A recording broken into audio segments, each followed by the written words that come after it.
Hey y'all, welcome back. If you're new here, my name is Morgan, and here we do all things spooky. I'm usually telling you guys a scary story, but today we are going to be talking all about the books and movies that I watched or read in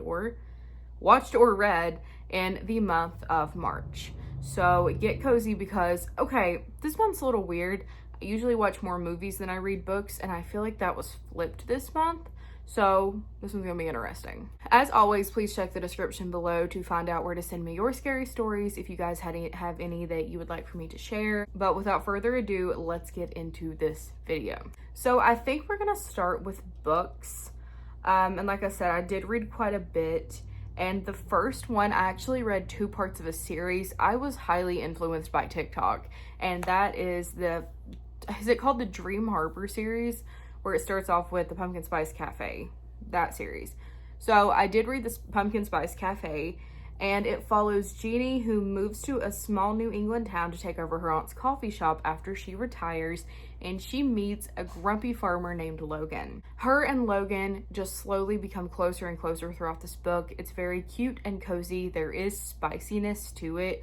The whole book doesn't revolve around it, obviously, but there is some spicy scenes. If that's not your thing, I wouldn't read this. But yeah, I thought it was really cute. And then the next book that I read was The Cinnamon Bun Bookstore, which is book number 2 in that series. And that follows 2 people that you actually meet in the Pumpkin Spice Cafe book. That follows Noah and Hazel. Now, Hazel works at the bookstore, and Noah works on the docks doing boat tours. And Hazel is this reclusive reader, you know, she's not really outgoing or anything. And the whole book revolves around her getting mysterious notes left in her books, trying to tell her to go on more adventures. And then here comes Noah, this really adventurous guy who is like, I'll take you on those adventures. I liked this second book better than the first one. I thought it was really cute. Again, there is some spice. It's not the whole book, but it is there. These books are very cute. I plan on reading all of them. I think the next one is The Christmas Tree Farm, and one just came out. I think it was The Strawberry Patch. Something like that. So I do have to read those 2 more, but I did put up a hauls because I wanted to read other stuff this month, and I read each book in like 2 days. So I wanted to read other stuff, but I do recommend those. They're really cute. They're not the type of book that I normally read. If I read any type of romance, it's usually dark romance. So this was like kind of out of the norm, out of my comfort zone for me, but I thought it was really cute. Now, are these books that I would like seek out in other forms? Probably not. I think I just really like the series. But who knows, maybe. Now, the next book that I read is one that we are going to be talking about quite a bit because I have some stuff to say. I'm not going to spoil anything. This is a very big, like, there's a plot twist that I didn't see coming in this book, and I don't want you guys to know just in case you want to listen to it, but that is The Silent Patient. The Silent Patient follows a therapist who gets a job at a mental hospital to help one specific patient, and that is a woman who stopped talking and completely shut down after she was deemed the killer of her husband. Now, what had happened was the police came in and they found her husband tied to a chair, and she was there holding what seemed to be did it, you know? So it was like, okay, case closed. But this therapist is like, there's no way that that's case closed. I need to help her because she hasn't spoken in years since it happened. So throughout the book, it's kind of a mystery in a way because this therapist is looking at other people in her life, her relatives, her friends, her past boyfriends. He's literally looking at everything, trying to piece together what happened because she's not talking. It is such an intense book. It was incredible. I wish I could go back in time and read it for the first time again. This is one of my favorite books that I have ever read in my life. I have influenced everyone around me to read it as well, so now this is my plea to you to read this book because it is incredible. Now, the next book I read, okay, before I tell you what it is, it was another like TikTok influence. One of the videos that does like dark romance recommendations popped up, and all that was on this book was a clip from the audiobook of the main male lead in it creepily singing this song.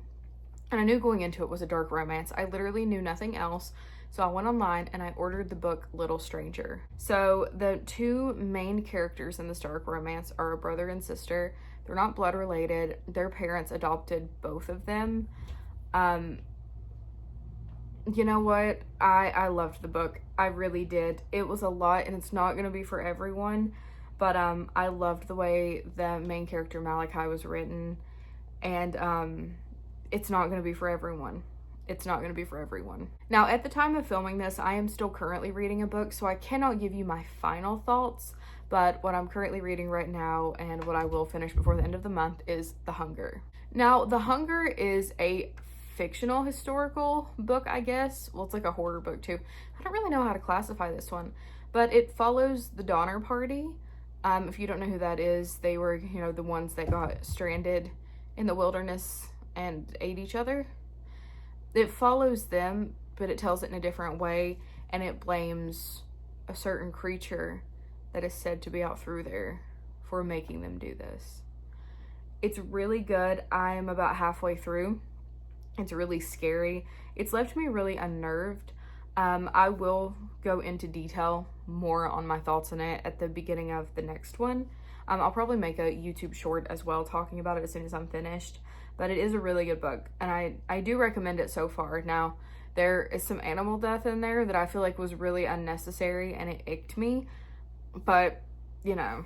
So that is all for the books this month. Now let's move on to the movies. Now, the first movie that I watched this month, you guys have not seen yet, and it should be coming out, I think the director told me, within the next few months, but that is the film The Conjuring Tapes. Now, The Conjuring Tapes follows a woman who goes to her friend's house after the loss of that friend, the very sudden loss of that friend, and she finds a box of VHS tapes, pops them in, and finds a series of really unnerving clips. Now, I'm actually in this movie. For a brief moment, I play a cult expert, so I'm telling you guys some facts about this cult that is in the movie. But it was really fun. The team that did this movie is really cool. I hope I get to work with them again. The filmmakers are really sweet. And I will let you guys know when I know about those dates. So the next film that I watched was Locked, and that is starring Bill Skarsgård and Anthony Hopkins. This is not the type of movie that I normally gravitate towards. It was very action, like based, maybe a little suspenseful, but I love Bill Skarsgård, so I'll watch anything he's in. And I'm glad I did with this one because it was really good. But it follows this man who is desperate for like literally $500, just $500 more to finish getting his car fixed so that he can live his life. And he decides to start breaking into cars to steal stuff to see if he could sell it. He breaks into this really nice car and he finds himself unable to get back out. Little does he know, he has stumbled into a rich man's trap, and now he is the chess piece in this game. This was really good. It had a lot of messaging behind it. It wasn't boring, and I was kind of worried it would be because you have to be really careful with mainly one location because he was in the car most of the movie, right? But it's not boring at all, and I recommend it. It's in theaters right now. I think you should go see it. Now, the final movie that I watched that I want to talk about, I saw last night. So all of my thoughts are fresh in my mind.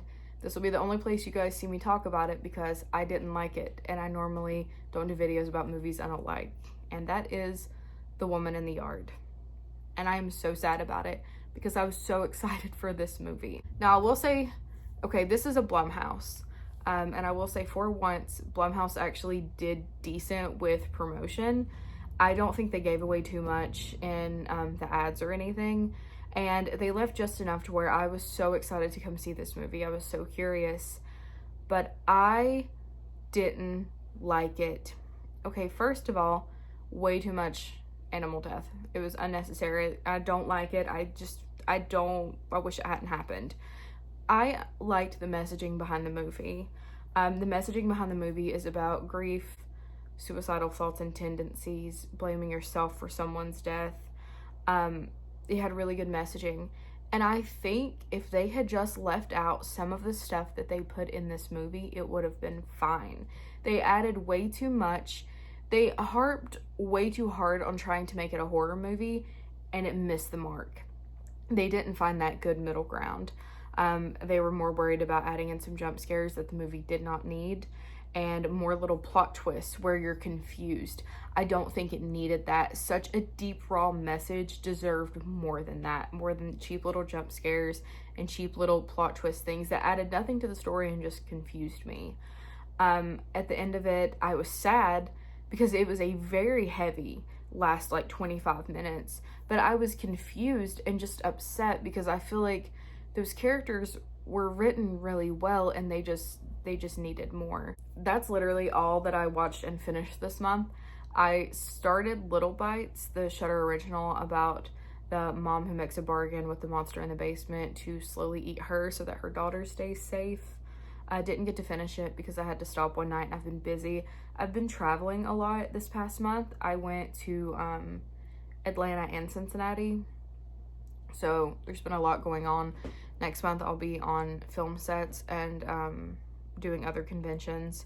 So I'm gonna try my best to watch more movies, but odds are you're just gonna be getting a majority book video again, so I hope that's okay. But yeah, that's all I did this month. Thank you guys so much for watching this if you did, and I hope you have a fantastic rest of your day. What did you read and watch this month?